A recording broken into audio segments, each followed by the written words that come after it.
One day the Prophet ﷺ stands up in prayer. Allahu Akbar. And he has one moment of silence. He whispers something with his lips before he begins to recite. The attachment of the Prophet's companions to him is so much that not even a moment of silence would pass except that they would record it and they would ask him about it. There was no man in history whose moments of silence were recorded like this man. At the end of the salah, Abu Huraira radiyallahu anhu, may God be pleased with him, came to the Prophet Muhammad sallallahu alayhi wa sallam. Ya Rasulallah, O Prophet of Allah, أرأيت سكوتك بين التكبير والقراءة ما تقول. I saw that you were quiet for a few seconds after saying Allahu Akbar and before reciting the Qur'an. What were you saying? Look at how curious he is. This is why this man Abu Huraira narrates 12,000 ahadith. Look at how keen he is to learn every tiny, no detail escapes him. But what was the Prophet ﷺ saying? The Prophet tells him that every time he stands up for salah, or often before he begins to recite the Qur'an, he would say this beautiful dua. Allahumma ba'id bayni wa bayna khatayaya kama ba'adta bayna al-mashriqi wal-maghrib. O Allah, distance me from my sins the distance of the east to the west. Allahumma naqqini min khatayaya kama yunaqqa ath-thawb al-abyad min ad-danas. O Allah, purify me from my sins like dirty clothes are cleaned from all of the dirt and impurities. Allahumma aghsilni min khatayaya bil-thalji wal-ma'i wal-barad. O Allah, clean me from my sins with rain and snow and hail. It's been snowing a lot the last couple of weeks. It's been raining as well. And this is the only time the Prophet ﷺ ever mentioned the word snow. This is a man who has never seen snow in his life. He's only seen the heat of the sun and the heat of the desert. And the only time he asks Allah for snow is when he asks Allah to clean his sins. Like snow and rain cleans everything around us. Imagine this beautiful dua. Now imagine I tell you that the person who is asking Allah this forgiveness from him is a person who does not commit any sins. He does not make any mistakes. He does not curse. He does not slander. He does not miss his salah. He does not backbite. He does not scam others. And every time he stands for salah, he's saying, "Oh Allah, clean me from the effects of my sins. Like you clean a dirty cloth. Clean me with snow, with rain, with hail, with anything you can, but purify me. Distance me from these sins." This was a man who knew the weight of sins. In today's world, many of us, we feel like our sins are nothing. They don't mean anything to us. We're not worried about them. They don't keep us up at night. We might be staying up at night, we might be worried, we might be stressed because of the economy, or our work, or our family, or anything else. But our sins, they never keep us awake at night. Abdullah ibn Mas'ud radiyallahu anhu said, إِنَّكُمْ لَتَعْمَلُونَ أَعْمَالًا. He says to his students, you people, there are deeds that you are doing. You think that they are nothing in front of your eyes. إِن كُنَّا لَنَحْسِبُهَا مِنَ الْمُوبِقَاتِ. If we had done things like this, we would have considered them major sins. Do you think every person who commits a crime, whether it's Adolf Hitler and his genocide of the Jews, whether it's Fir'aun and his killing of Banu Israel, whenever someone commits such a big deed, a sin, such a big crime, the first thing they have to do is they have to think that their sins are nothing. They are not accountable in front of Allah. They are not worried about their deeds. They have to justify to themselves, oh, I spoke like this because of that reason. I had that excuse for being that way. This was my reason for killing those people. They give themselves excuses. You know, in when we talk about the genocide that happened in World War II and World War I, there is a famous concentration camp in Germany, in Auschwitz, where hundreds of people, thousands of Jews were being killed day and night. And the doctors who were torturing them and killing them would every day go home and play with their kids. They would kill and torture people in the morning and play with their children in the evening. Fir'aun was the same. He would be killing Banu Israel left, right and center in the morning, and when he would go home in the evening, he would be enjoying fruits and special meat sitting on his throne. You and me sometimes are no different. We commit sins in the morning and we go to sleep peacefully thinking there's no consequence to these sins on the Day of Judgment or in this world. Al-Hasan al-Basri rahimahullah said, إِنِّي لَأَرَى أَثَرَ ذُنُوبِي فِي الْخَيْلِ أَرْكَبُهَا وَفِي امْرَأَتِي. I see the effects of my sins on the horse that I ride and in my own wife. Her behavior towards me changes. When your car breaks down on the motorway, don't think that that has nothing to do with your sins. When your children disobey you, don't think that has nothing to do with your sins. Allah subhanahu wa ta'ala says in the Qur'an, ظهر الفساد في البر والبحر بما كسبت أيدي الناس. Evil, corruption has spread in the land and the sea because of what people have done with their hands. لِيُذِيقَهُمْ بَعْضَ الَّذِي عَمِلُوا لَعَلَّهُمْ يَرْجِعُونَ. So they can taste the consequences now, so maybe they will return to Allah. One day the Prophet ﷺ is sitting with his companions and they see his lips moving the whole time. His companions ask him, what were you saying? Why are your lips moving? What are you uttering on your tongue? And he says, إِنَّهُ لَيُغَانُ عَلَىٰ قَلْبِي. Sometimes my heart feels clouded. I feel far from Allah. وَإِنِّي لَأَسْتَغْفِرُ اللَّهَ فِي الْيَوْمِ مِئَةَ مَرَّةٍ. And when I feel this way, straight away I say to Allah, Astaghfirullah. Oh Allah, I seek your forgiveness 100 times.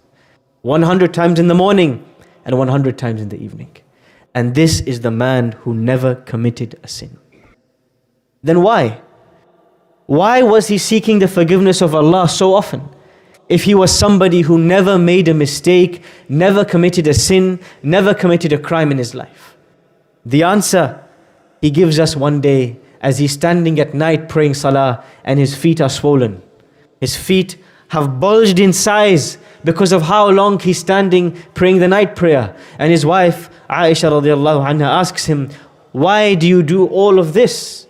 وَقَدْ غُفِرَ لَكَ مَا تَقَدَّمَ مِنْ ذَنْبِكَ وَمَا تَأَخَّرَ. Your previous and your future sins have been forgiven. He says, أَفَلَا أَكُونَ عَبْدًا شَكُورًا.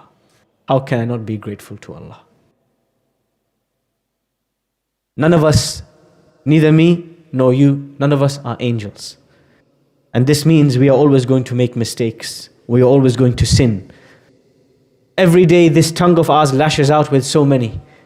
And how many salawat. And how much is our distance from Allah.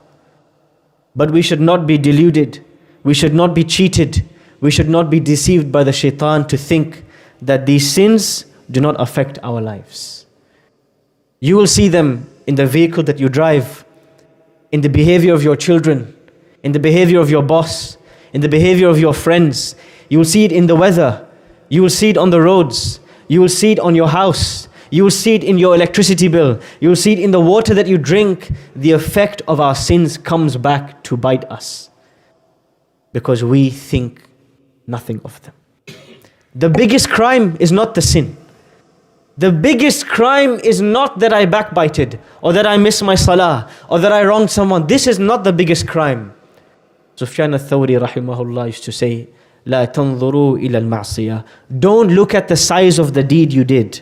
وَلَكِنْ انظُرُوا إِلَى مَنْ عَصَيْتَ. But look at the one you disobeyed.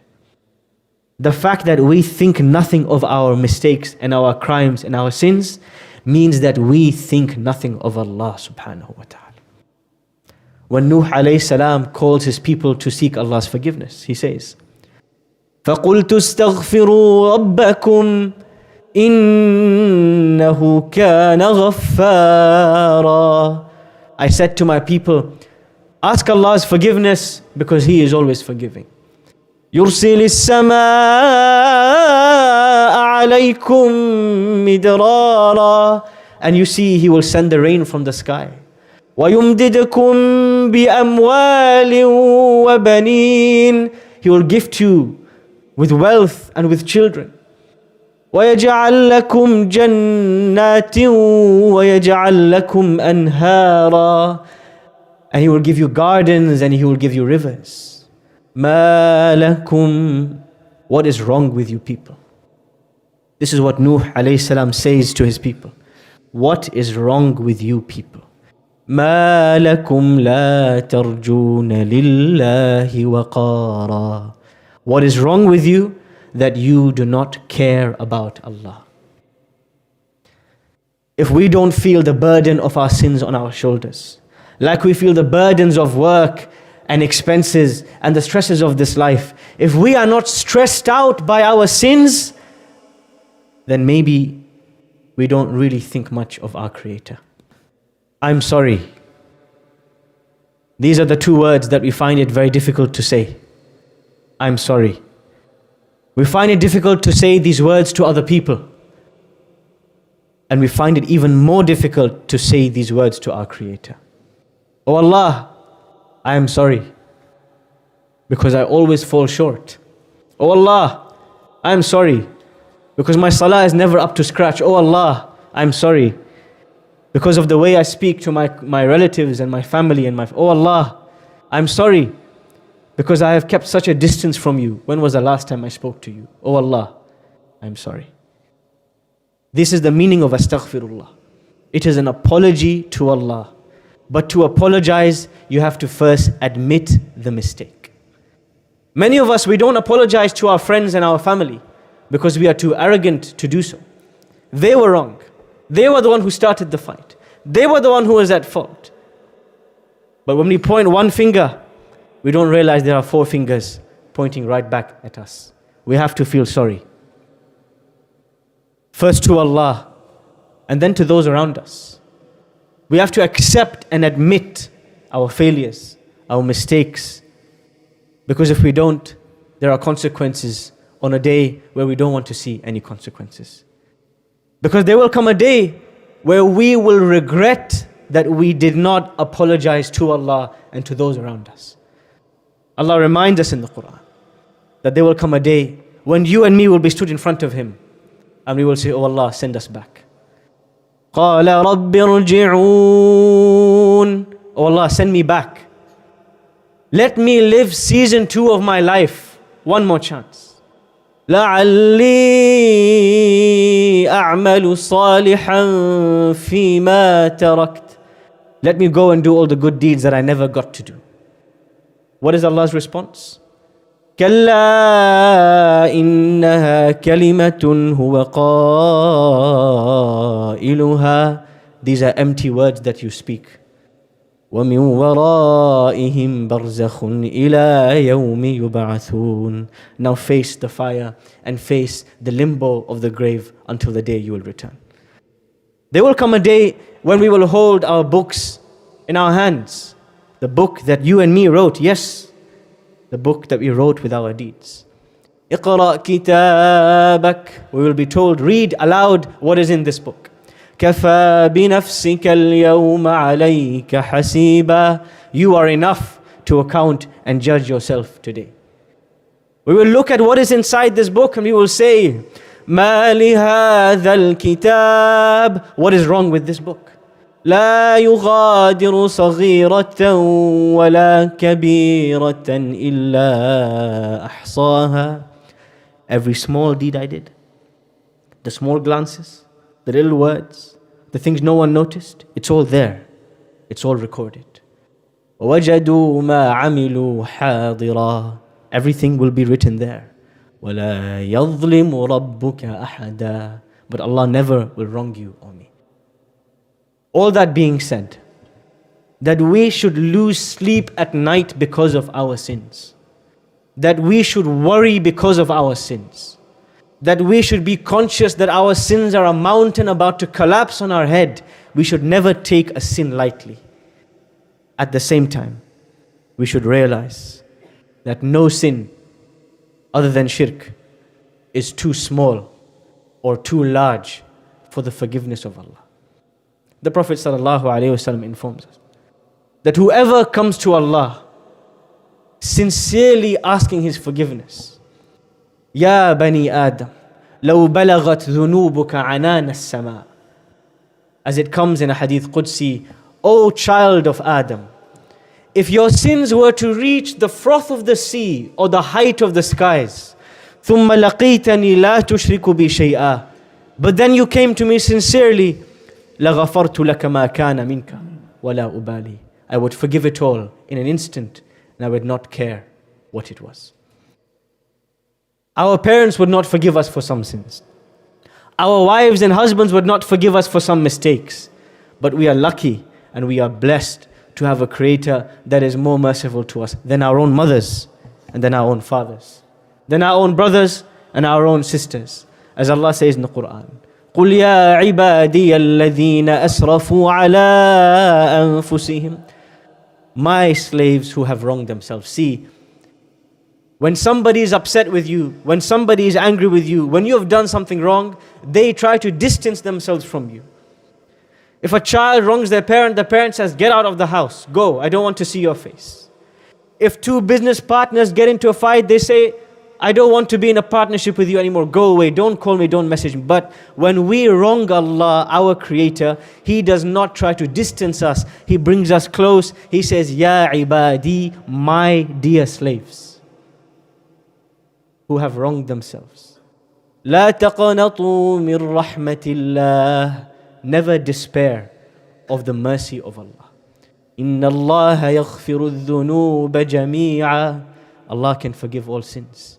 إنه هو الغفور الرحيم, He is the most forgiving and the most merciful. But we have to seek His forgiveness. We have to ask for His forgiveness. We have to say sorry. If not, there will come a day when those deeds will be staring us in the face and we will have nowhere to run and nowhere to hide. Knowing the mercy of Allah should make us softer and more lenient with other people. When we know that our Creator accepts our apology, then why should we reject somebody's apology? Why should we be harsh on people? Why should we squeeze them? Why should we corner them? Why should we push them away? As we know, the Prophet ﷺ, that merciful man, the most merciful man on earth, that when a group of people disobeyed him, and this led to the death of his uncle and his loved ones in the battle of Uhud, he did not scream at them. He did not reject their apology. He did not cut ties with them. And when Allah revealed, فَبِمَا رَحْمَةٍ مِّنَ اللَّهِ لِنْتَ لَهُمْ, it is truly the mercy of Allah that you are soft in the way you deal with others. وَلَوْ كُنْتَ فَظًّا غَلِيظَ الْقَلْبِ لَانْفَضُّوا مِنْ حَوْلِكَ, if you are hard-hearted and harsh, they would run away from you. When we realize the mercy of Allah, that should make us merciful towards others. There are plenty of angry people on this earth, but a believer should not be one of them. Astaghfirullah, astaghfirullah, astaghfirullah wa atubu ilayh.